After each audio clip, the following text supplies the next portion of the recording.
아멘. 저는 오늘 누가복음 9장 51절에서 62절까지 말씀 중심으로 해서 굳은 결심으로 가야만 하는 길이란 제목으로 하나님 말씀을 증거하겠습니다.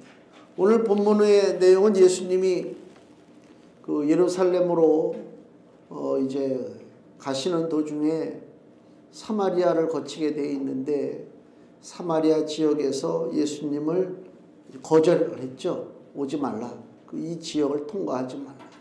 유대인과 그 사마리아 사람들 간에는 항상 갈등이 있었어요. 원래는 같은 민족이었는데 이제 피가 섞이는 바람에 사마리아 사람들이 유대 사람들이 사마리아를 좀 멸시했죠. 그러다 보니까 서로 반감이 생겨서 여행을 할 때 저 예수님이 활동하신 데가 북쪽 갈릴리 지역이잖아요. 거기서 예루살렘을 가려면 남쪽으로 이렇게 내려가야 되는데 가운데 사마리아가 껴있다고. 그러니까 본의 아니게 사마리아를 꼭 지나야만이 예루살렘을 가요. 그렇지 않으면 삥 둘러가니까 힘들죠. 옛날에 교통편도 안 좋은데. 예수님이 이 예루살렘으로 가기 위해서 사마리아 통과할 때 사마리아 사람들이 허락하지 않았습니다. 그걸 이제 야고보와 요한은 화가 나가지고 저 사마리아를 아주 부르다가 그냥 심판해버리는 것이 어떻겠느냐. 그런 내용이 오늘 본문에 나오잖아요. 그 예수께서 가시는 예루살렘 길은 누구를 위한 길인가. 그걸 한번 생각해 보는 거예요. 51절 예수께서 승천하실 기약이 차감해 예루살렘을 향하여 올라가기로 굳게 결심하셨다. 그냥 가시는 게 아니에요. 굳게 결심하는 거예요. 더 쉽게 얘기하면 우리가 이가 아프기 시작해요. 조금 아파. 이상해. 시큰거리고. 빨리 치과 가야 되겠는데 그런 생각 안 해요. 버틸 때까지 버텨요. 그거 이상하잖아. 버티다가 이거 더 이상 안 되겠다 싶을 때 그날 어떡합니까? 굳은 각오와 결심을 하고 치과를 간단 말이에요. 쉽게 가는 게 아니죠. 굳은 각오와 결심을 한다는 것은 쉬운 게 아닙니다. 뭔가 두려운 게 있어요. 걱정되는 게 있고 염려되는 게 있단 말이에요. 그 예루살렘 길, 두려운 길. 왜 두려운 길인가? 이 길을 생각하다 보니까 예전에 제가 고등학교 때 교회 다닐 때 교회가 걸어가면은 한 20분 걸렸나? 옛날에는 포장이 안 돼가지고 이렇게 눈이 많이 왔다든가 비가 오고 나면 다 진흙길이에요. 그 가는 길 내내. 아무리 옷을 예쁘게 차려입고 좋게 꾸미고 가도 그 진흙밭을 피할 길이 없더라고. 교회 가면 막 속상해요. 더군다나 고등학교 때는 가진 것도 없고 멋낼 것도 없지만 교복 하나. 다른 애들은 보니까 고등학생들이 그 당시에 교회 올 때 교복들을 잘 안 입고 왔는데 저는 교복을 늘 입고 갔어요. 그렇다고 내가 다니는 고등학교에 대한 무슨 자부심이 많아서 교복을 입고 간 게 아니라 옷이 없으니까 교복 입고 간 거지. 그때 그 고등부의 한 선배가 저한테 그런 일을 그렇게 얘기한 게 기억나네 지금. 야, 너는 학교 교복이 되게 자랑스러운가 보다 그러더라고. 응? 여름에 그냥 파란 반팔 남방 같은 거에다 밑에는 이제 회색 바지였는데 자랑스러운 게 아니고 좀 깔끔했죠. 근데 비가 온다든가 눈이 온 다음에 녹아가지고 그 길을 가려보면요. 다 발이 빠지니까 아무리 멋을 내도 막 화가 나. 그래도 용한 것은요. 교회 갈 때 그 진흙길인 줄 알면서도 갔다고 하는 사실이에요. 그게 감사해요. 지금 생각하니까. 방법이 없어. 그 길 아니고서는 교회를 갈 수가 없는데 그 진흙도 우리는 상상도 못할 진흙이에요. 지금 아마 세대들은 도대체 무슨 얘기를 하는 건가. 지금은 시골도 다 아스팔트 포장이 돼 있잖아요. 깔아져 있잖아요. 시멘트 포장이 돼 있잖아요. 그전에는 도시도 그냥 진흙이 푹푹 밝힌다고 그냥 이 발목까지 다 그런 적이에요. 그러니까 교회 가면 엉망이지. 교회가 입구가. 근데도 불평하지 않고 원망하지 않고 그 교회 가는 날 되면 교회를 진흙길을 뚫고 갔던 기억이 나네요. 그리고 겨울철에 교회를 가면 지금처럼 난방이 제대로 됩니까? 근데 목사님이 얼마나 지독한지 교회 돈 모아서 크게 건축한다고. 그 당시에도 큰 교회인데 건축한다고 난방을 잘 안 틀게 했어요. 난방도 안 틀게 하고 뭐 선풍기도 그렇고. 그러니까 그 추운 날 교회를 가면 예배실이 굉장히 넓으니까 발이 시려워. 발이. 지금 우리 발이 시렵습니까?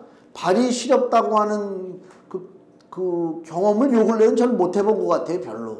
지난번에 수요일 날도 눈이 엄청나게 왔는데 교회를 차를 안 몰고 걸어갔다 걸어왔어요. 눈길을 30분을 뚫고 왕복 1시간을 걸어 다녔는데, 야, 몇십 년 만에 처음 눈길을 뚫고 다녔는데 발이 하나도 안 시려. 뭐 막 다 뒤집어 쓰고 모자 뒤집어 쓰고 막 이러고 다니니까.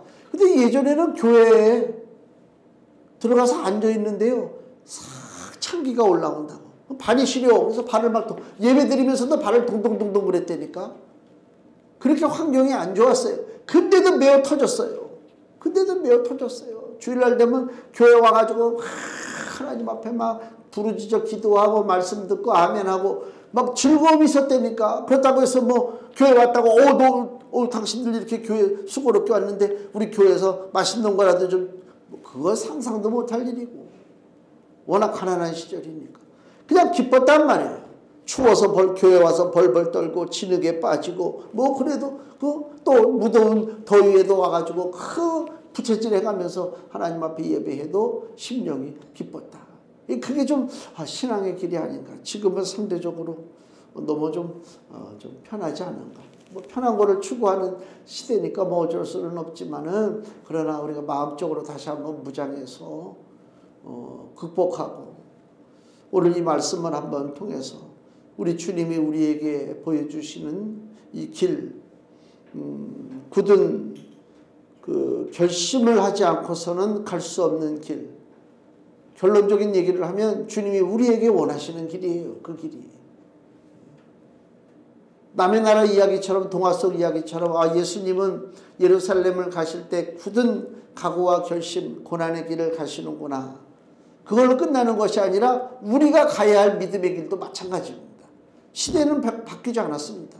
영적 흐름은 똑같아요. 2000년 전이나 지금이나 똑같단 말이에요. 음부의 권세가 있고, 그 음부의 권세 속에 어둠을 이기려고 하는 빛된 자녀들이 살아가고 있다. 평탄할 수가 없어요. 부닥침이 온단 말입니다. 그 부닥침의 신앙의 길이, 그게 고난의 길이고, 굳은 각오와 결심을 하지 않으면 갈 수 없는 길이 바로 신앙의 길입니다. 그걸 우리가 우습게 생각한단 말이에요.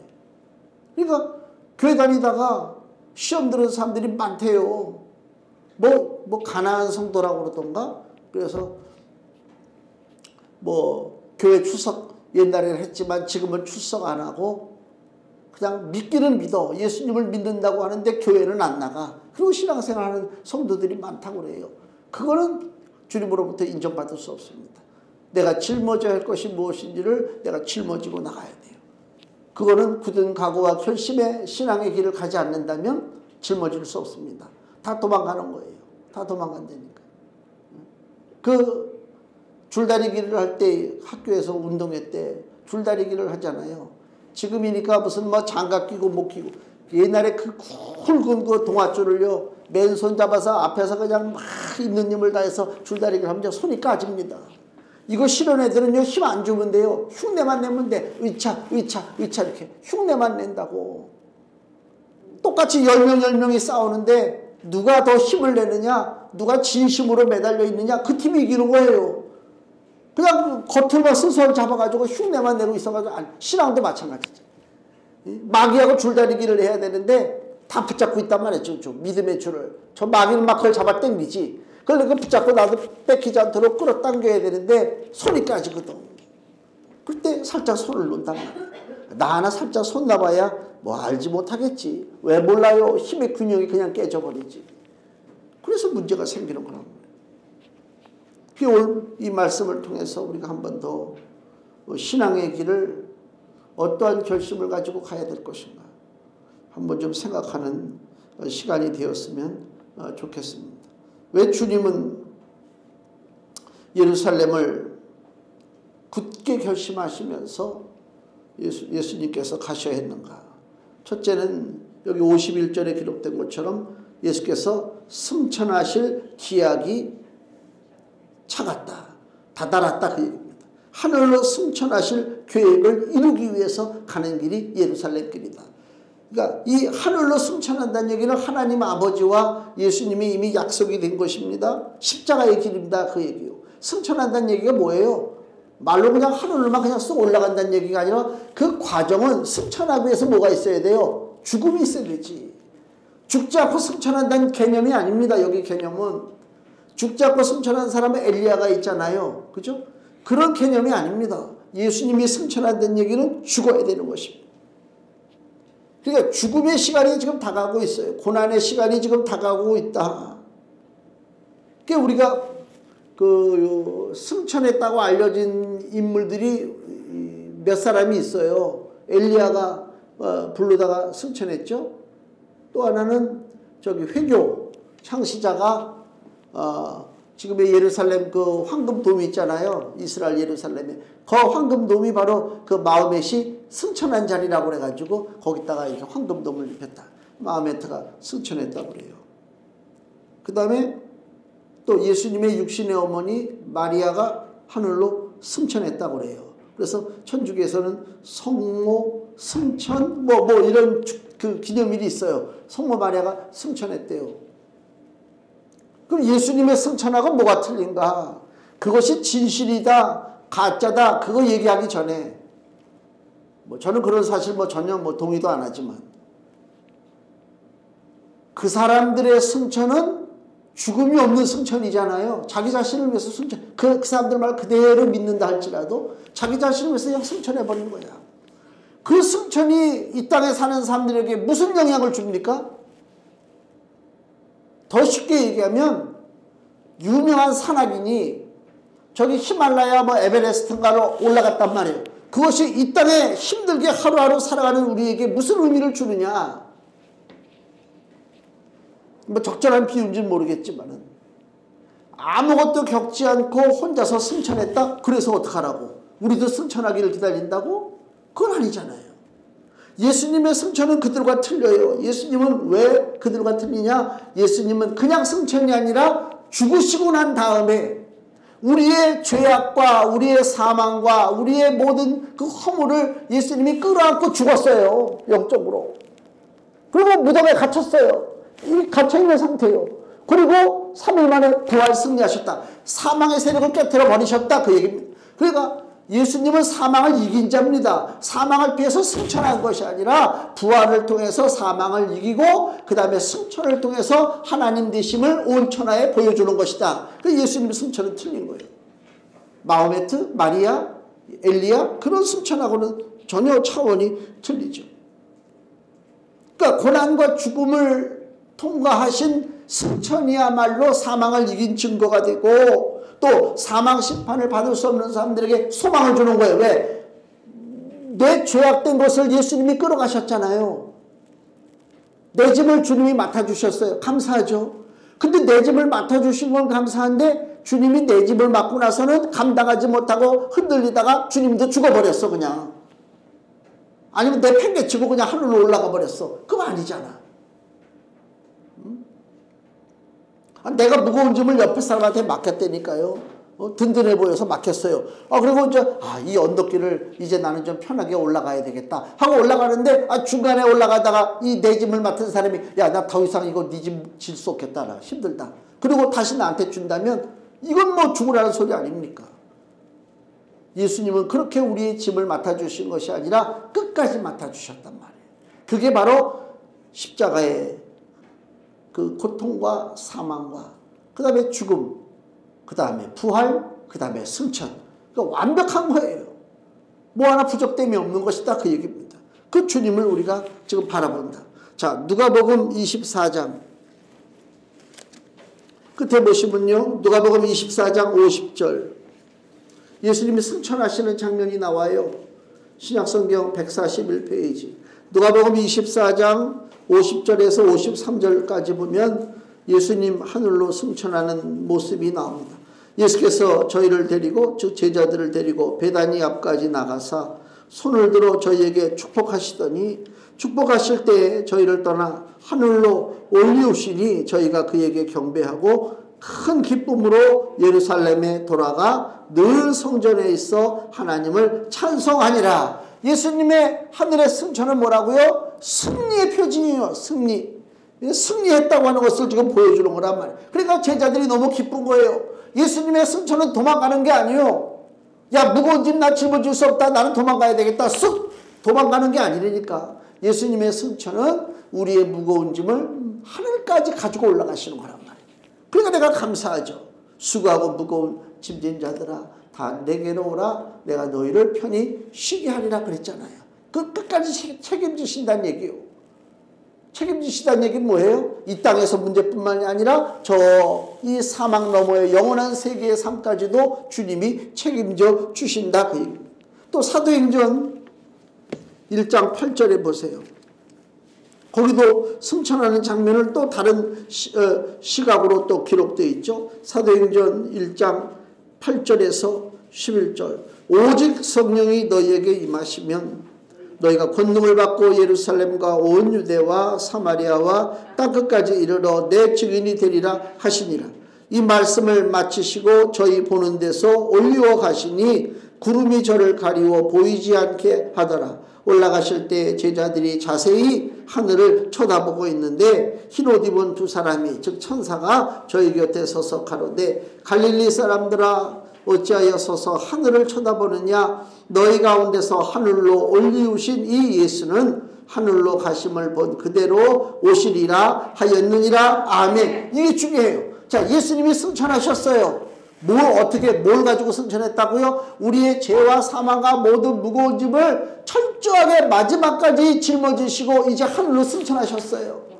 더 이상 우리는 이제 죄에 묶일 일이 없어요. 누가 와가지고 잠깐만 네가 뻔뻔스럽게 너 위선자지. 너 옛날에 이랬잖아. 근데 지금 예수 믿는다고 아무리 떠들어도 상관없어요. 그건 다 이미 주님이 짊어지셨단 말이에요. 다 짊어지셨어요. 그리고 그 예수님이 다시 오십니다. 우리를. 왜? 우리의 집을 우리의 갈 길을 예비하기 위해서 예수님이 우리에게 오신다. 그래서 예수님의 이 부활 승천은 다른 사람들이 얘기하는 승천하고는 비교할 수 없는 놀라운 사건이다. 이 승천하실 때가 지금 다가오고 있다 그 얘기입니다.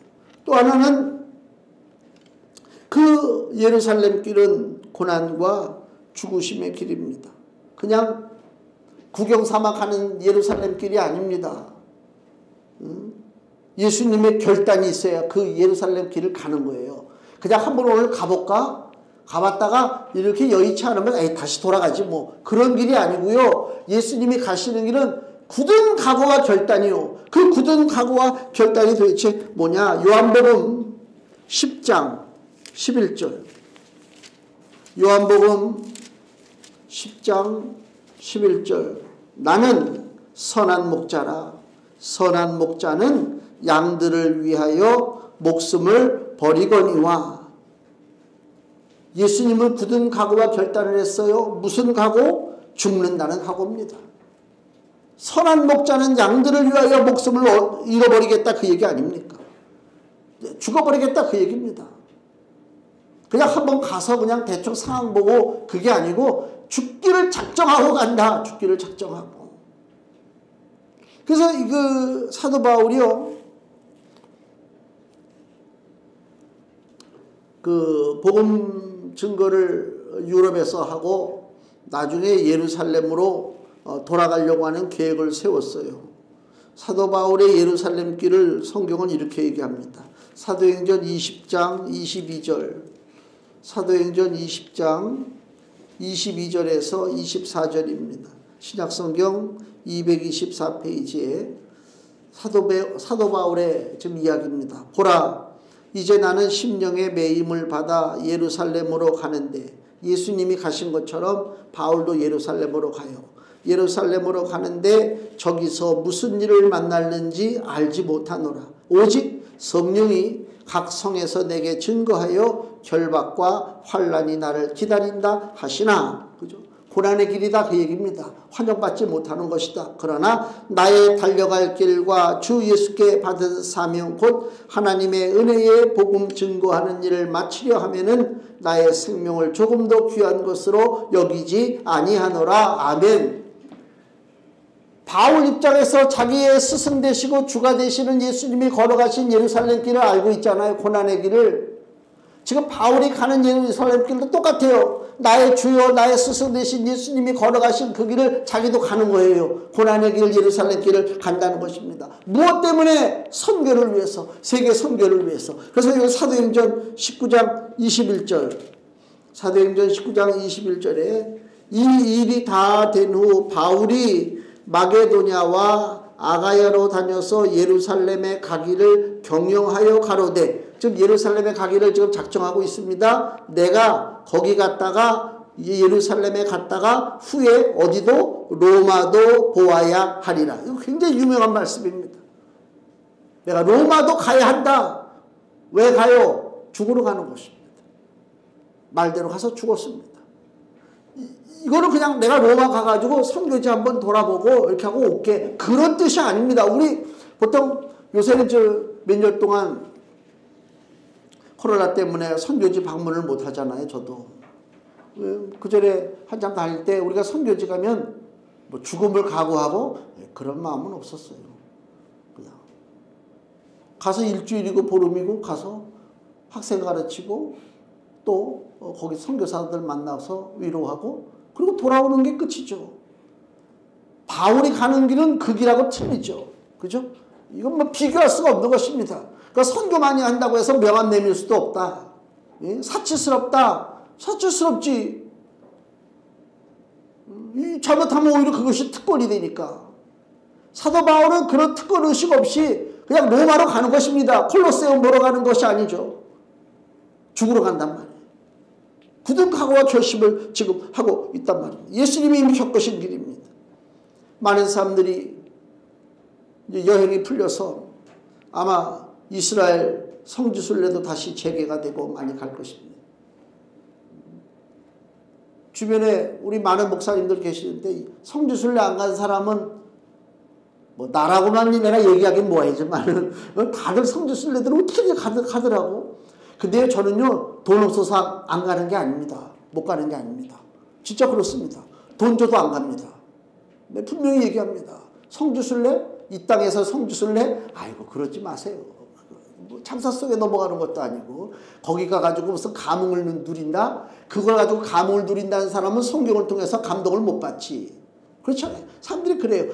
예수님이 걸어가신 길, 예수님이 뭐 누우셨던 곳, 뭐 어떻게 했던 거, 모세가 올라갔던 시내산, 거기 가서 막 눈물을 흘리면서 막 백날 그거보다 성경에 더 감동이 많아요. 왜? 이 성경은 누가 성령의 감동하심으로 쓰여진 말씀이기 때문에 그래요.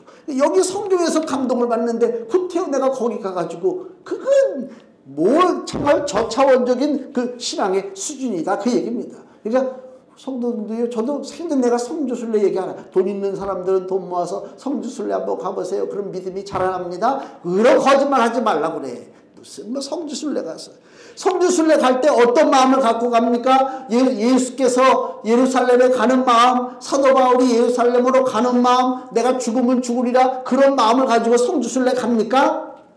그렇지 않단 말이에요. 참 웃기는 얘기지. 예루살렘에 가는 길은 그런 길이 아닙니다.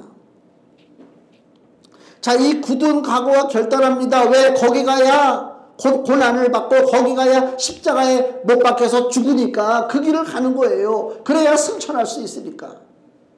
그 예루살렘으로 가는 길에 뭐가 있느냐? 사마리아가 있어요.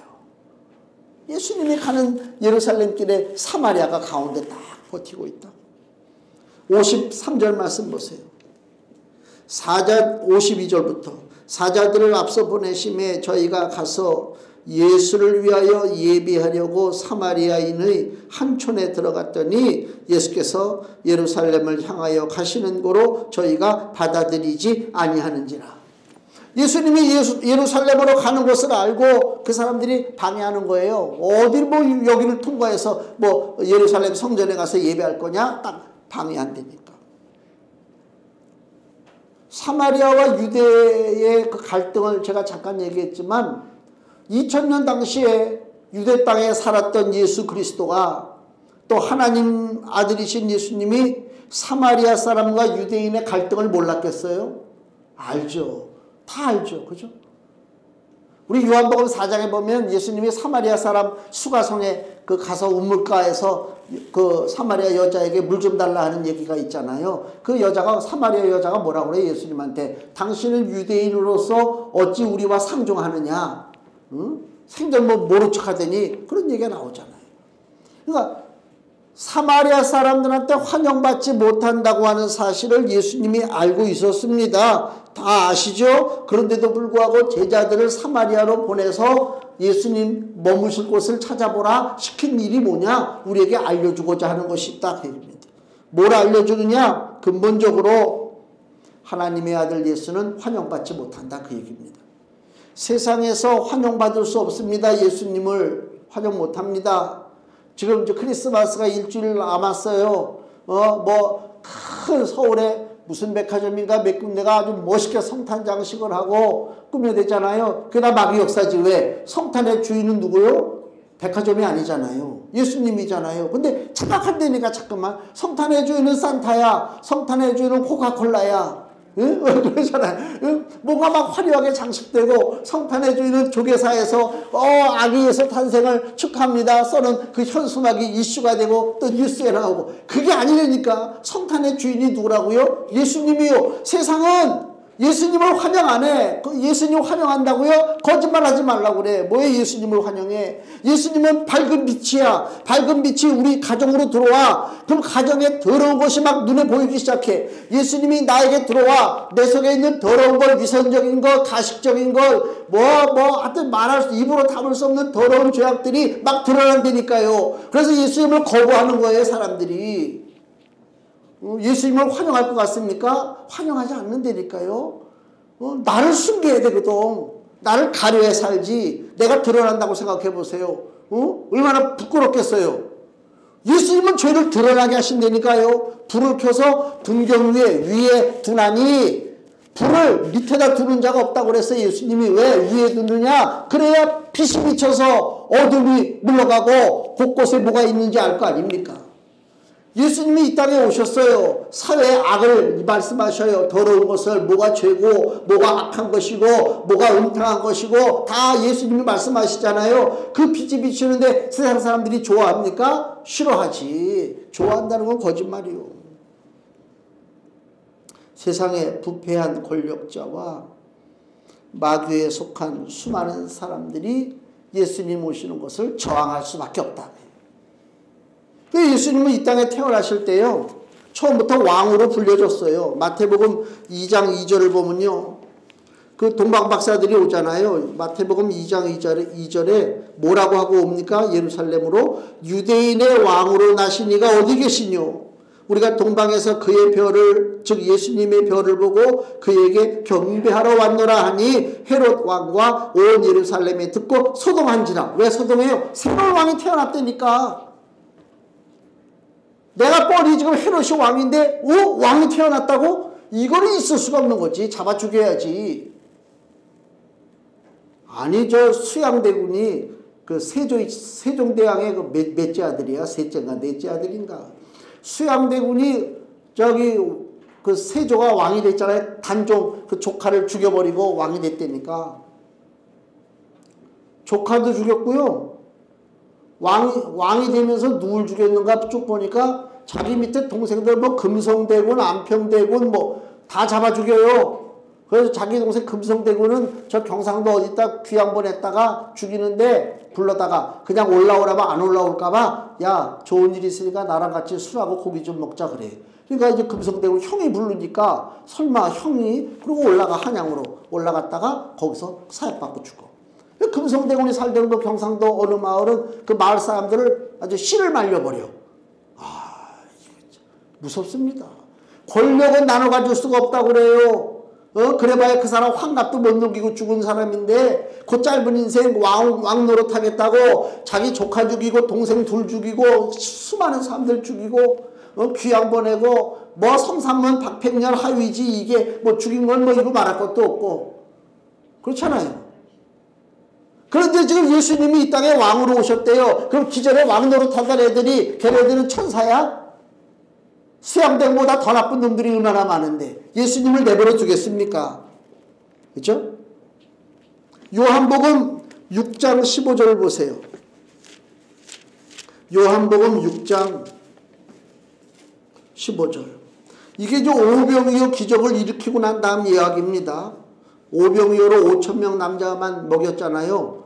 그 다음에 6장 15절 요한복음. 그러므로 예수께서 저희가 와서 자기를 억지로 잡아 임금 삼으려는 줄을 아시고 다시 혼자 산으로 떠나가시니라. 백성들은 누구를 임금 삼는다고요? 예수님을 임금 삼는 거야. 왜? 예수님이 오병이어 먹여주셨으니까 예수님이 임금 되면 우리가 먹고 사는 문제는 해결받겠구나. 그런 단순한 생각으로 예수님을 왕을 삼으려고 하지만 권력자들이 가만히 있을 리가 없잖아요. 또 요한복음 18장을 보세요. 18장 37절. 요한복음 18장 37절. 예수님이 빌라도 총독에게 신문 당하는 모습입니다. 빌라도가 가는데 그러면 네가 왕이 아니냐? 예수께서 대답하시되 네 말과 같이 내가 왕이니라. 내가 이를 위하여 났으며 이를 위하여 세상에 왔나니 곧 진리에 대하여 증거하려 함이로라. 물은 진리에 속한 자는 내 소리를 듣느니라 하신대. 예수님 스스로 뭐라고요? 내가 왕이라. 나는 진리의 왕이다 그랬어요. 그 뭐예요? 진리의 왕이라는 얘기는. 예수님이 오시면 진리의 왕이 오시니까 거짓된 것들이 막 정체가 드러나는 거예요. 빛이 비춰지니까. 그런 거짓된 것들이 가만히 있을 리가 없지. 예수님을 대적하고 싸우고 난리칠 거 아닙니까? 예수님을 거부한다니까요. 누가? 사마리아가. 누가? 곧 세상이 사마리아라 그 얘기예요. 그러면 이 예수님을 거역하는 세상, 예수님을 거역하는 사마리아를 어떻게 할 것이냐? 여기 제자들이 나섰어요. 오늘 본문에 보면 54절 제자 야고보와 요한이 이를 보고 가로되 주여 우리가 불을 명하여 하늘로 쫓아내려 저희를 멸하라 하기를 원하시나이까?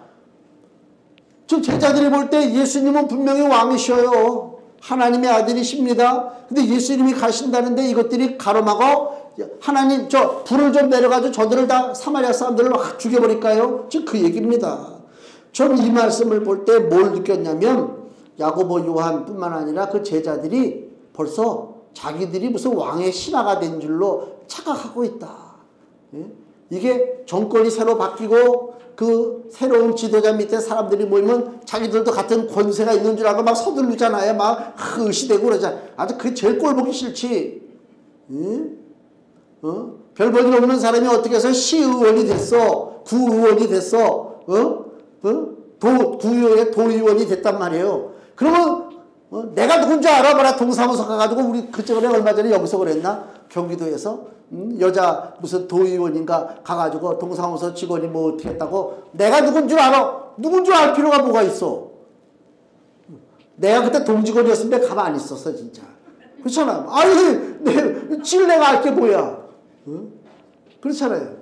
그게 아주 웃기는 인생들이 많다니까 권세를 가지고. 이 예수님의 제자들 이 야고보와 요한을 보니까 예수님 저 불을 내려가지고 저들을 확 태워버리죠. 그럴 때는 자기들이 권세가 있어 이미 벌써. 예수님을 보니까 예수님이 능력 있지 기적을 일으키지 오병이어 기적을 통해서 수많은 사람들이 막 쫓아다니지 백성들의 인기가 있지. 야 예수님은 지금 예루살렘으로 가면은 이제 왕이 되는 거야. 헤롯이 쫓겨나가고 새로운 국가가 탄생하는 거야. 이런 마음을 갖고 있었단 말입니다. 특권 의식이요. 의시되는 거예요. 그러니까 예수님 저 확 죽여버리죠. 없애버리죠. 그냥 막 이거란 말이에요. 이게. 55절 예수께서 돌아보시고 꾸짖으시고 꾸짖으셨어요. 여기 그 55절 보면 여기 우리 성경에는 쓰여 있지 않은데 다른 그 번역 성경들 보니까 55절 끝에 추가로 기록된 말씀이 있어요. 추가로 기록된 말씀 보면 제가 읽어드릴게요. 이르시되 55절 예수께서 돌아보시며 꾸짖으시고 그 다음에 이제 추가된 부분이 이르시되 너희는 무슨 정신으로 말하는지 모르는구나. 인자는 즉 예수님은 사람의 생명을 멸망시키러 온 것이 아니요 구원하러 왔노라 하시고 이겁니다. 그게 은혜가 되는 말씀입니다. 제자들은 지금 예수님 지금 방해하는 것들을 다 죽여버릴까요? 예수님, 야 너희들 무슨 정신이야 지금? 내가 여기 온 것이 사람을 죽이러 온 줄 알아? 사람을 살리러 오는 건데 사람을 살리려고 내가 죽는 거야. 니들 무슨 특권 의식이 있냐?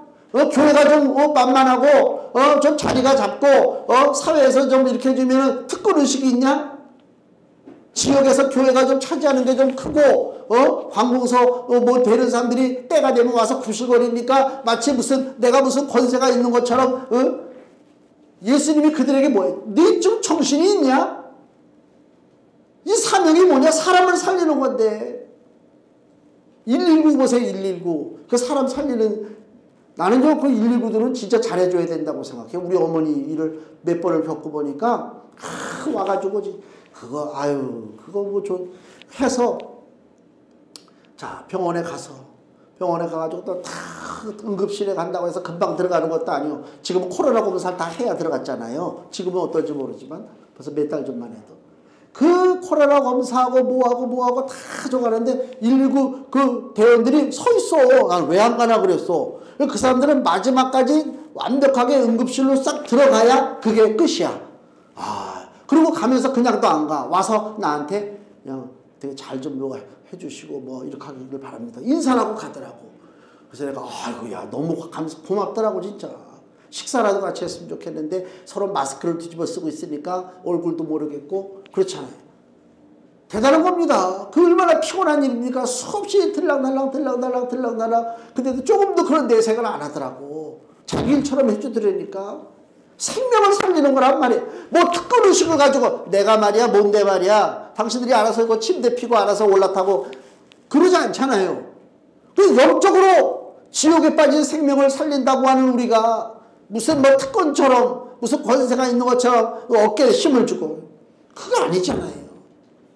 잘못된 예수님이 그 제자들의 잘못된 생각을 좀 꾸짖는 거예요. 그러고서 여기 이제 결론적으로 보면 57절에서 62절에 세 사람이 등장을 해요. 세 사람이. 그 세 사람이 누구냐? 바로 우리들을 상징해요. 우리들의 모습이에요. 자 보세요. 57절 길 갈 때 여짜오되 어떤 사람이 어디로 가시든지 저는 쫓으리이다. 예수님을 쫓겠대요. 왜 쫓으려고 그럴까? 권세와 능력을 바라보고 쫓는 거예요. 그러니까 예수님이 그 마음을 하고 58절 예수께서 가라사대 여우도 굴이 있고 공중의 새도 집이 있으되 인자는 예수님은 머리 둘 것이 없도다. 어느 이거 유튜버 이렇게 인도에 여행한 거 보니까 다른 유튜버들도 그렇게 얘기하던데 인도에 가면은 그 옆에 달라붙는 그 사람들이 많아요. 뭐 자기가 가이드 해준다고 뭐 좋은 데 있다고. 그럼 물리치는 제일 좋은 방법이 뭐예요? 나는 돈 없어요. 그래. 그거 끝이야. 내가 돈 없다는데 뭘. 예수님 이 말씀이요. 지금 어떤 사람이요. 예수님을 저는 쫓겠습니다. 그럴 때 예수님이 야 나는 공중에 새도 집이 있는데 여우도 굴이 있는데 나는 머리 둘 곳이 없어. 나는 집이 없어. 난 돈도 없어. 나는 이 땅에 머물 데가 없어. 너 나 바라봤다가 아무것도 안 돼. 나를 통해서 네가 뭐 유익을 이 땅에서 어떤 물질적인 유익을 얻을 수가 없어. 즉 그 얘기하는 것입니다. 그러니까 예수님을 그런 목적으로 따르지 말라는 거예요. 두 번째는요 59절 또 다른 사람에게 나를 쫓으라고 이번엔 하시죠.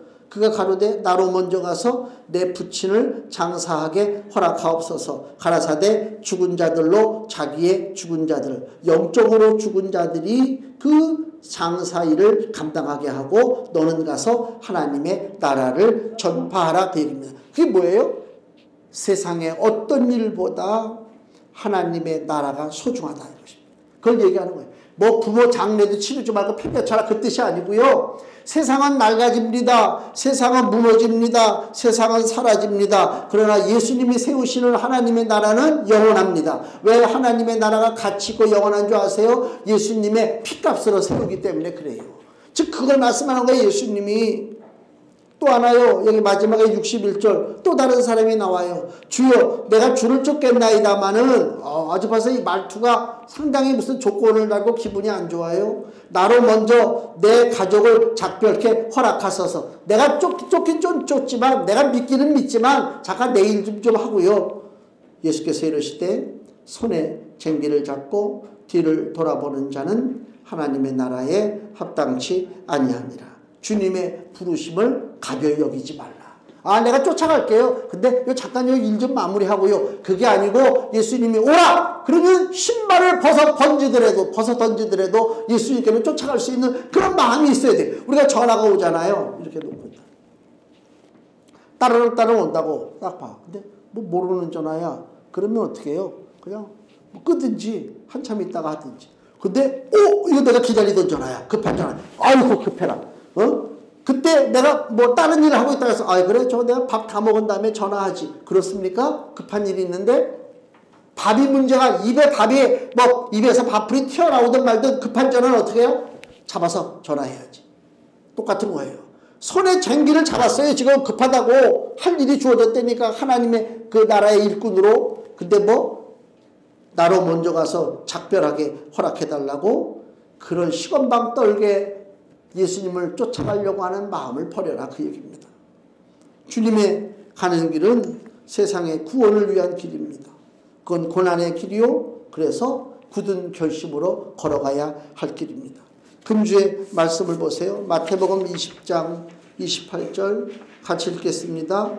인자가 온 것은 섬김을 받으려 함이 아니라 도리어 섬기려 하고 자기 목숨을 많은 사람의 대속물로 주려 함이니라. 아멘. 그래서 많은 사람을 위해서 피를 흘리고자 가시는 길이 예루살렘 길입니다. 그래서 우리도 주님을 생각하고 우리의 믿음의 길도 굳은 결심으로 좌우 돌아보지 말고 예수 바라보고 걸어가야 할 길이 믿음의 길이라고 하는 사실을 굳게 아시고 결단하시고 끝까지 신앙의 길을 전진하시기를 예수님의 이름으로 축원을 드립니다. 기도하겠습니다.